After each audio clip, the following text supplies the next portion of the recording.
Hi friends, video में हम लोग सेस्पल प्रमेय के बारे में पढ़े थे। इसमें जैसे इसी से रिलेटेड है गुणनखंड प्रमेय, जो कि सेस्पल प्रमेय के इस्तेमाल करके गुणनखंड प्रमेय से जो रिलेटेड जो प्रॉब्लम्स होते हैं उसको हम आसानी से हल कर लेंगे हम लोग। ठीक है, तो आज जैसा कि यहाँ पर हेडिंग आप लोग देख रहे होंगे, गुणनखंड प्रमेय, फैक्टर थ्योरम कहते हैं। गुणनखंड थ्योरम क्या है, कैसे वर्क करता है, इन सब चीजों के बारे में हम लोग आज स्टडीज करेंगे। ठीक, जैसे मान लीजिए गुणनखंड प्रमेय लागू, तो सबसे पहले हम लोग सीखते हैं कि गुणनखंड क्या है। क्या है गुणनखंड? सबसे पहले हम लोग देखेंगे कि गुणनखंड क्या है। मान लीजिए फैक्टर, फैक्टर किसे कहते हैं? ठीक है, तो फैक्टर क्या है?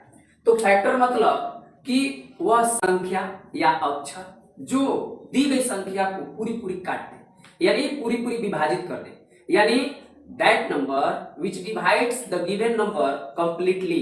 दैट मीन्स व्हाट, कि अगर किसी एक संख्या से दूसरी संख्या में भाग दिया जाए तो रिमाइंडर का बचे, शेषफल आ जाए 0, तब हम कहेंगे कि जौन संख्या काट रहा है, यानी आपको क्या कर रहा है, विभाजित कर रहा है, वह संख्या दी गई संख्या का क्या होगा, गुणनखंड होगा। यानी सिंपली एक बात याद रखिए कि गुणनखंड का मतलब काटे वाला, जो काटना होता है। जैसे नहीं होता है गांव में होता है दंत काटना, तो इसी समझ जाइए इहो दंत कटने है। इहो ना कहने का मतलब काट देगा ये, है ना। कोई भी संख्या के अगर गुणनखंड का बात किया जाए तो ओकरा काटे वाला के कहते हैं। काटे वाला के मतलब दंत काटना के गुणनखंड कहते हैं। बस ऐसे याद कर सकते हैं आप। ठीक है, जैसे गुणनखंड का मतलब हुआ वह जो किसी दी गई संख्या या बीजीय व्यंजक को पूर्णतः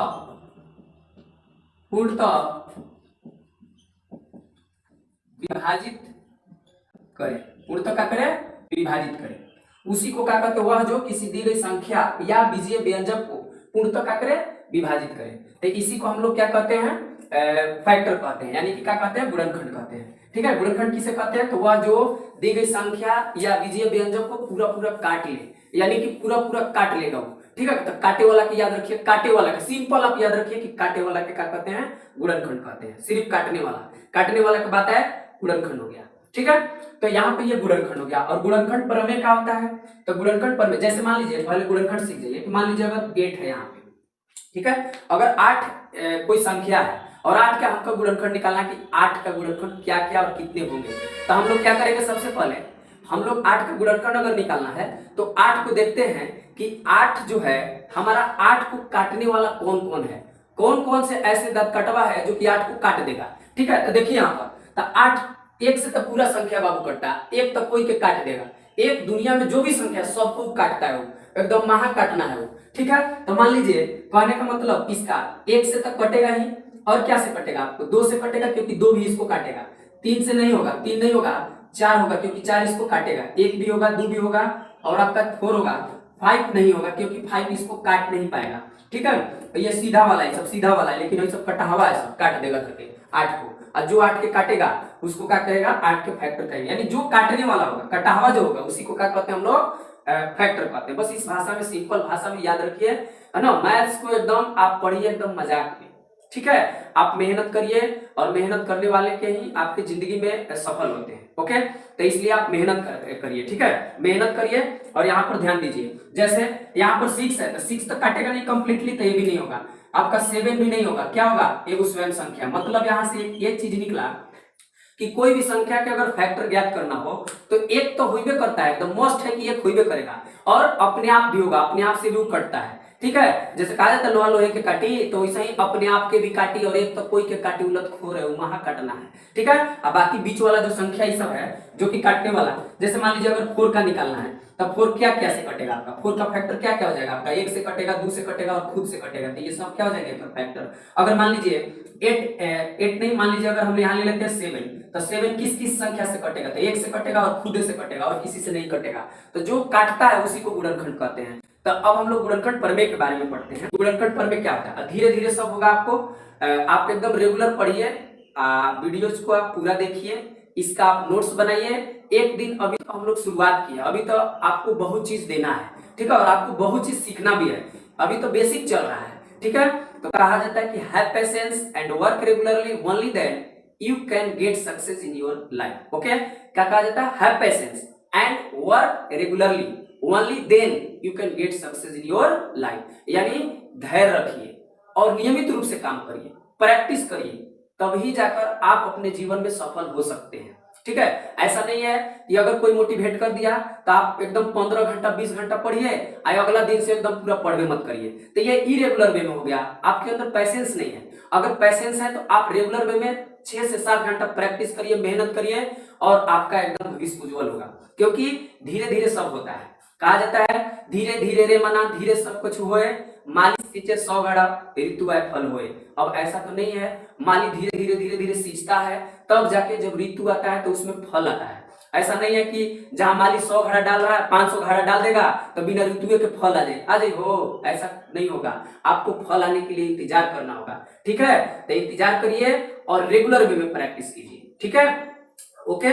the slow and steady wins the race, मतलब नियमित और आराम से धीरे धीरे चलने वाला ही आपको विजयी होता है। ऐसा नहीं कि एक दिन फपके लगे, एकदम एनर्जी के साथ एकदम कोई मोटिवेट कर दिया एकदम फपकने लगे, चीर देंगे, फाड़ देंगे, हाई कर देंगे, हाउ कर देंगे, 2 दिन में आप शांत हो जाइएगा। आप नियमित रूप से प्रैक्टिस करिए, मेहनत करिए, क्योंकि सब दिन एक समान नहीं होता है। ठीक है, काल बड़ा बलवान है सबको नाच नचाए, पांडु पुत्र भी मांगते भिक्षा घर घर जाए। तो कहने का मतलब है कि आज जो अमीर है हो सकता है कल गरीब हो जाए, आज जो गरीब है कल अमीर हो जाए। आपका भी अगर आपका तकदीर चेंज करना है तो एजुकेशन पर ध्यान दीजिए। ठीक है, एजुकेशन बहुत आपका इंपॉर्टेंट रोल आपकी जिंदगी में निभाता है। ठीक है, एजुकेशन के बिना हम लोग जानवर के समान है। हालांकि हम लोग भी जानवर के श्रेणी में ही आते हैं, लेकिन हम लोग थोड़ा पढ़े लिखे हैं, जो अन्य चीजों को हम अपने अंडर में रखते हैं। ठीक है, तो इसलिए एजुकेशन का सम्मान करिए, एजुकेशन को आप वैल्यू दीजिए और आपके लिए एक दिन अच्छा होगा। ठीक है, ओके। और धीरे धीरे सब कुछ होता है। ओके, तो इस चीज पर ध्यान दीजिए। अब फिल्म नहीं है बाबू, ये फिल्म नहीं है कि मान लीजिए आप एकदम आराम से सब चीज एकदम 1.5 घंटा में हो जाए, 2 घंटा में हो जाए। ठीक है, फिल्म नहीं है ये, यह आपका कैरियर का बात है जो धीरे धीरे धीरे धीरे प्रोसेस से होता है। ओके, और ऐसा नहीं है कि मान लीजिए पूरा, कहने का मतलब कोई ऐसा 30 मार खा है। जो टॉपर है, टॉपर भी आपको प्रैक्टिस करता है, देन वो चमकता है। ठीक है, आप भी टॉप कर सकते हैं, लेकिन आप रेगुलर वे में प्रैक्टिस करिएगा, तब आप प्रैक्टिस करिए, एक दिन टॉपर होइएगा। ऐसा नहीं है कि टॉपर बहुत स्पेशल आते हैं, ऐसा कुछ नहीं होता है ना। आप प्रैक्टिस करिए, सीखिए चीजों को, कितना आप उसको लॉजिकली कंसेप्ट से आप उसको सीखते हैं, इस बात पर डिपेंड करिए। और पढ़ना छोड़ के ना बाबू, इस वीडियो से जुड़ जाएगा ना रेगुलरली, तो पढ़ना छोड़ देगा, पढ़ना छोड़ के सीखना चालू कर दीजिएगा। अभी तो हम लोग कुछ दिए ही नहीं है, अभी तो शुरुआत है। ओके, अभी शुरुआत है। देखिए यहाँ पर तो गुणनखंड मतलब का काटना, याद रखो, जो काटना है वो करे गुणनखंड कहते हैं, जो काटता है। ओके, तो एक आध गाँव में मोहल्ला से काटे वाला। तो देखो यहाँ पर गुणनखंड हो गया, तो गुणनखंड हम लोग सीख लिए। अब आते हैं हम लोग गुणनखंड प्रमेय की, किसकी ओर? गुणनखंड प्रमेय। क्या होता है गुणनखंड प्रमेय? ये क्या होता है गुणनखंड प्रमेय? तो देखिए, यदि p ऑफ x कोई, यदि p ऑफ x कोई बीजीय व्यंजक हो, क्या हो? बीजीय व्यंजक, व्यंजक हो, बीजीय व्यंजक हो, जिसका घात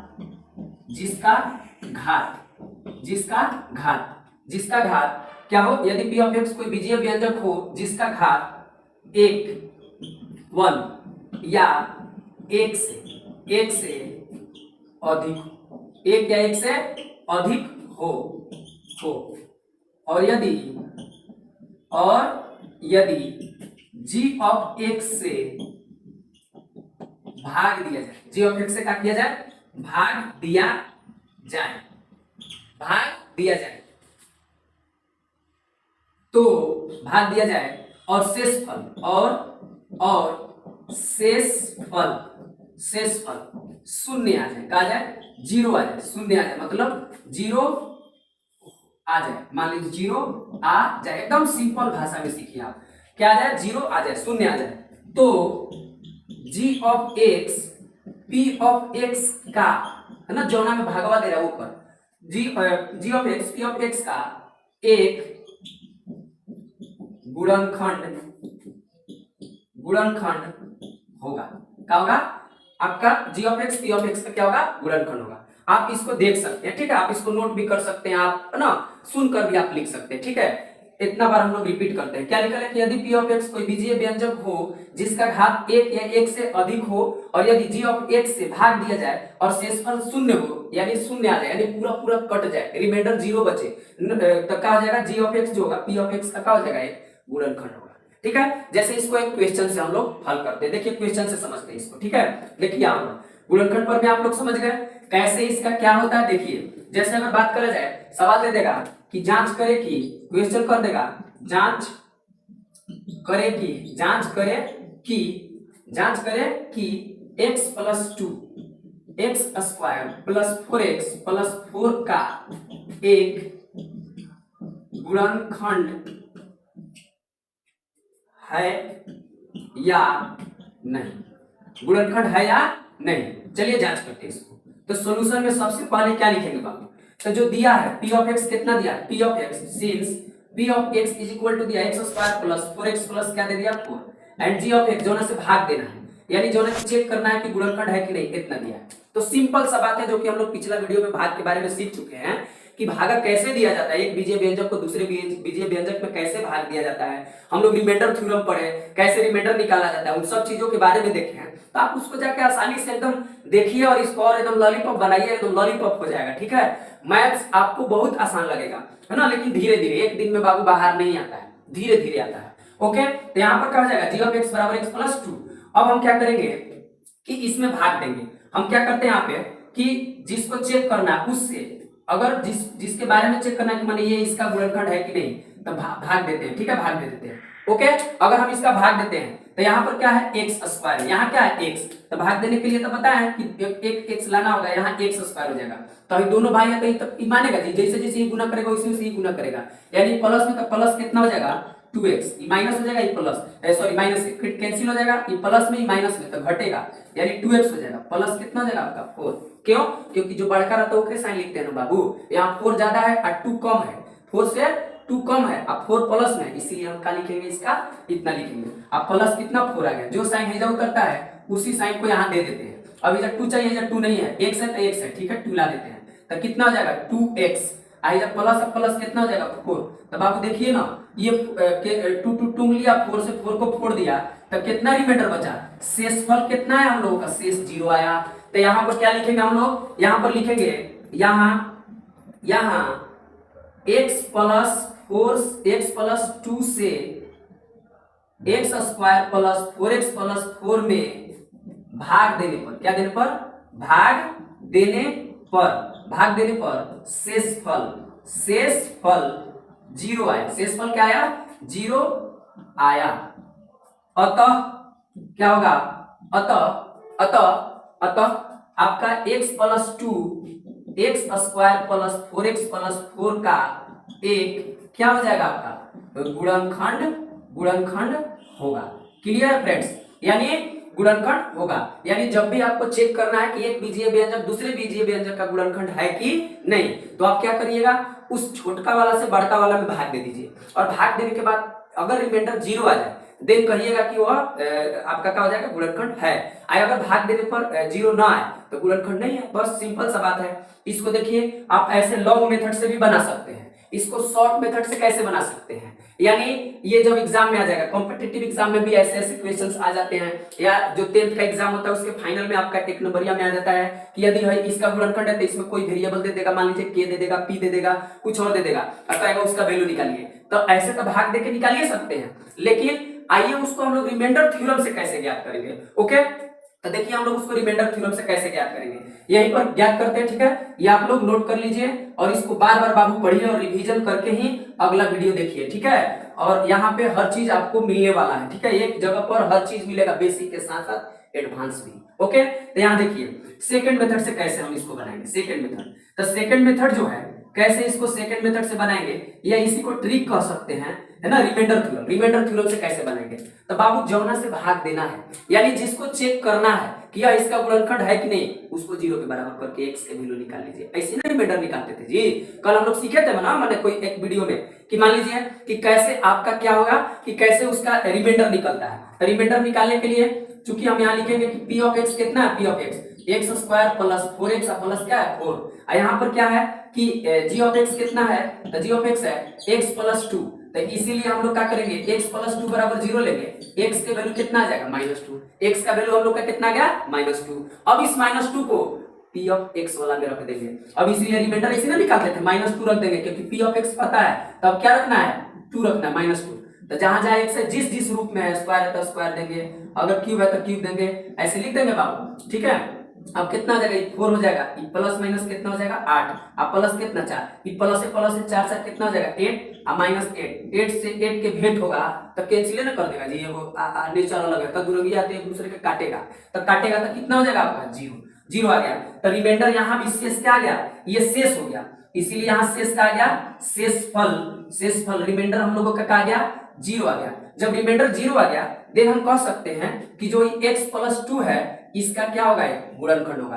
तो आप ऐसे बनाइए, अगर आपका ऑब्जेक्टिव आ रहा है तो ऐसे आप बनाइए, फट से जिसको करना है उसको 0 के बराबर करके x के वैल्यू निकाल लीजिए, जौना में भागवा देना है ना उस x का वैल्यू या को पुट करके हल करिए, अगर 0 आ रहा है देन कह सकते हैं कि गुणनखंड है, और 0 नहीं आ रहा तो कहेंगे गुणनखंड नहीं है। ओके, तो आप आसानी से सीख सकते हैं। और भी देखिए क्वेश्चन, और भी हम लोग क्वेश्चन कर रहे हैं, ठीक है, इसको आप लोग आसानी से आप लोग सीख जाइएगा प्रैक्टिस करने के, ये ऐसा कोई ये नहीं है ना, कोई भी बाबू पढ़ता है शुरू तो उसको दिक्कतें होती हैं, लेकिन धीरे धीरे नियमित रूप से प्रैक्टिस करिएगा, पैसेंस रखिएगा, अच्छा बाबू। इसको ना आप दोनों तरीके से भाग देके भी बना सकते हो, ऐसे भी बना सकते हो। देखो ना, मान लीजिए अगर भाग देते हैं इसको, देखिए अगर भाग देते हैं, मान लीजिए x-2 से भाग देते हैं, किसमें, x³ plus 3x square minus 12x plus 4, भाग दीजिए।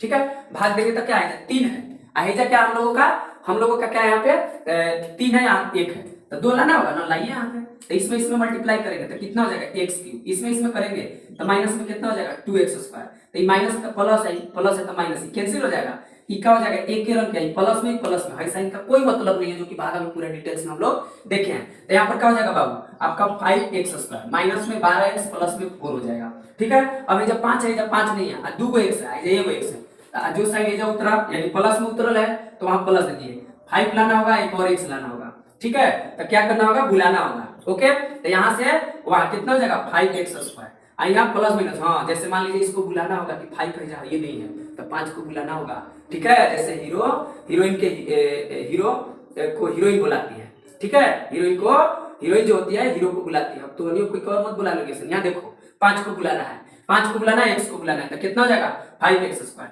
अब माइनस और प्लस क्या हो जाएगा, माइनस कितना हो जाएगा आपका 10x हो जाएगा। अब यहाँ माइनस तो प्लस, यहाँ प्लस है तो कहा जाएगा माइनस, कैंसिल। अब देखिए ये के जाती कहीं प्लस में माइनस में तो घटेगा तो कितना होगा 2x होगा, सॉरी 2x, अब प्लस कितना हो जाएगा 4, और यहाँ देखिए जो बड़का है ऊपर साइन लिखते हैं, बड़का 12 माइनस में तो माइनस दे देते हैं, जो साइन ले जाओ उतरा वही साइन यहाँ दे देते हैं। ठीक है, वही साइन वहां का दे देते हैं। अब यहाँ 2 है तो 2 लाके यहाँ पे 2 लिख देते हैं, और x है तो प्लस में माइनस 2 हो जाएगा। अब क्या होगा, यहाँ पे उसमें गुना होगा +4, बाबू माइनस में तो प्लस है तो माइनस 2 लो सब छोड़ दो, क्या आ गया रिमाइंडर 0, और रिमाइंडर 0 आया तो x माइनस 2 इस दिए गए p ऑफ x का गुणनखंड होगा। ओके, सेकंड तरीका से भी यहाँ पर देख लीजिए, सेकंड तरीका से भी देख लीजिए, क्या है सेकंड तरीका, क्या है कि अगर जिससे भाग देना है बाबू उसको क्या के बराबर करेंगे, x माइनस 2 बराबर 0, तो x के वैल्यू निकाल लीजिए 2। अब जो कि p ऑफ x कितना दिया है, p ऑफ x बराबर दिया है x³ plus 3x square minus 12x plus 4, अब इसीलिए क्या निकालेंगे p ऑफ 2 निकालेंगे, तो p ऑफ 2 निकाला तो 2 के पावर कितना x की जगह 3 प्लस 3 इतना का आप क्या रखिएगा इतना इंटू इतना, अब प्लस कितना हो जाएगा इतना, तो ये कितना हो जाएगा 8, अब प्लस यहाँ 2 दूनी पे 4 है, 4 तिहाई 12, अब माइनस कितना हो जाएगा 24, अब प्लस कितना होगा 4। अब देखिए प्लस में 20 और 4 24, यानी प्लस वाला एक साथ रखिए, माइनस वाला एक दे, देखिए प्लस और माइनस एक दूसरे के काट देगा, बराबर हो तो प्लस माइनस एक दूसरे के काट देता है और काट देगा और ये खत्म हो जाएगा। तो आप इसको नोट कर सकते हैं, ठीक है, आसानी से इसको देख सकते हैं। ओके, और भी क्वेश्चन हम लोग देख लेते हैं। ठीक है, क्वेश्चन आप एक क्वेश्चन और देख लेते हैं। ठीक है, कि यदि मान लीजिए क्वेश्चन है यदि, देखिए यहाँ पे एक क्वेश्चन है, आपको क्वेश्चन क्या है बाबू, यदि जैसे इस पे क्वेश्चन ऐसे बनता है, क्वेश्चन नंबर मान लीजिए 3 ना है, यदि x minus 2 x square minus 3x plus k का एक गुणनखंड क्या है, गुणनखंड है तो के का मान ज्ञात करें, के का मान ज्ञात करें। ठीक है, के का मान ज्ञात करना है। ओके, क्या करना है? के का मान ज्ञात करना है। अगर के का मान ज्ञात करना है हम लोगों को, तो देखिए आप सेकंड मेथड वाला बनाइए ना, सेकंड मेथड वाला, क्योंकि p ऑफ x कितना दे दिया x square minus 3x plus k दे दिया। ठीक है, और हमको x माइनस 2 से भाग देना है, तो बाबू जोना से भाग देना, मतलब g ऑफ x कितना दे दिया, कितना दे दिया, इतना x माइनस 2। तो इसीलिए हम क्या करेंगे, x माइनस 2 बराबर 0 कर देंगे, x के वैल्यू निकालेंगे माइनस में तो निकाल जाएगा प्लस में, जो कि इसके बाद तुरंत अब हम लोग सिंपल समीकरण पढ़ने वाले हैं, बढ़िया से एकदम पढ़ेंगे। कैसे समीकरण को एक चर वाला समझेंगे, उसके बाद दो चर वाला समझेंगे, सब चर वाला समझेंगे। ठीक है, देखो तो x माइनस 2 है, तो x माइनस 2 को अगर हल करना है तो क्या करेंगे बाबू, इसीलिए हम p ऑफ 2 इसमें रख देते हैं, तो 2 का पावर क्यूब और माइनस 3 इंटू 2 कितना हो जाएगा, प्लस k। ओके, तो कितना हो जाएगा बाबू, यहाँ पर शेष निकाल रहे हैं, कितना हो जाएगा 4 माइनस 6 और प्लस k। आप अगर इसको करिएगा तो कितना आ जाएगा, कितना होगा वो आपका, तो ये घटेगा, बढ़ता के साइन लिखाएगा, माइनस 2 और प्लस k आ गया, रिमाइंडर कितना आ गया, इसीलिए शेष कितना आया, शेष बराबर आया माइनस 2 के प्लस माइनस 2 प्लस k। और यहाँ कह रहा है सवाल क्या कह रहा है, चूंकि क्या कह रहा है सवाल, यहाँ पर आते हैं हम लोग। ठीक है, अगर कह रहा है, क्या कह रहा है, कह रहा है आपका कि जो g ऑफ x है, p ऑफ x का क्या है, गुणनखंड, क्या है, गुणनखंड है, और गुणनखंड है तो शेषफल कितना होना चाहिए, 0। शेषफल कितना होना चाहिए, इसीलिए शेष कितना होना चाहिए बाबू, शेष होना चाहिए 0, और शेष आया कितना है, तो माइनस 2 प्लस के बराबर 0। अब बाबू यहाँ से के का वैल्यू निकाल लीजिए, माइनस में 2 है तो उन्हें भेज दीजिएगा, तो नेचर चेंज करके जाता है, बदल के जाता है, यानी कि के के वैल्यू कितना जाएगा, 2। आप ऐसे ऐसे क्वेश्चंस को आसानी से हल कर सकते हैं। तो एक क्वेश्चन आपको होमवर्क में देते हैं, आप घर पे बनाइए। ये 4 नंबर क्वेश्चन हो गया। ठीक है, ये क्वेश्चन को मैं यहाँ पे ऐसे कर देता हूँ, इस क्वेश्चन को बनाना, यदि x minus 1 x Q minus 3k x plus 10 का एक गुणनखंड है तो k का मान ज्ञात करें। ठीक है, तो उम्मीद करते हैं कि आपको इस वीडियो को देखने के बाद गुणनखंड पर में, यानी जो काटना गुणनखंड, कभी भी आपको परेशानी नहीं होगा, एकदम आसान भाषा में सीख जाइएगा। ठीक है, तो आज के लिए इतना ही, थैंक यू।